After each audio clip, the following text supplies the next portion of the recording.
Tithing has always been a part of my life. When I was a young girl, when we got any allowance or even birthday money, anything that came through our hands, my mama made sure that we tithe. If it was $1, 10 cents went to the church.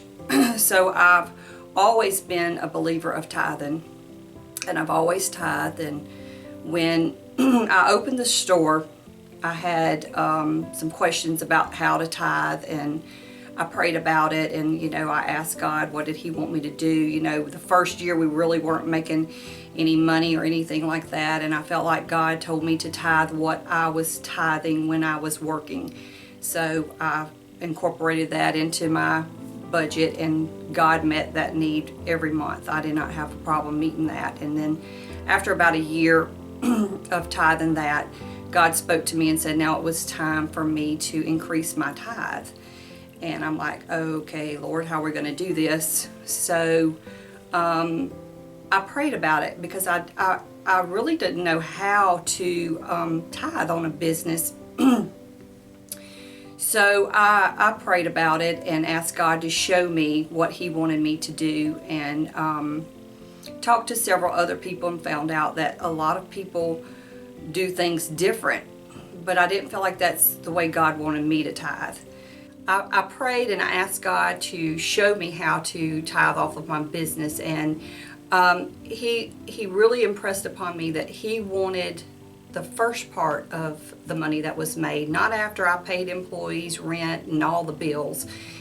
He wanted the first part. So I worked out a plan, and every week figured out what my tithe was, and it really has been a testimony to my employees also. They've seen me tithe and being an example of how to tithe. And God has truly blessed me. Not one time has this store gone without the bills being paid. Not one time have I gone without my needs being met. And He's even so good to me that He gives me my wants a lot of time. I learned a long time ago that you can't outgive God.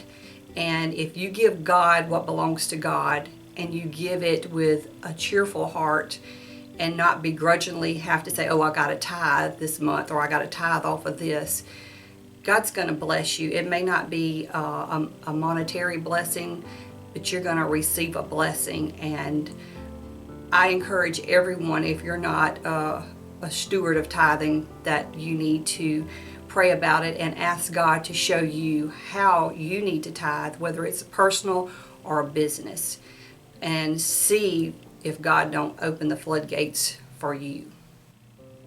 Oh yeah, one more thing. I believe in tithing so much. I'm not even a member of this church, and I bring my tithe every month, and I tithe to this church. So what's your excuse?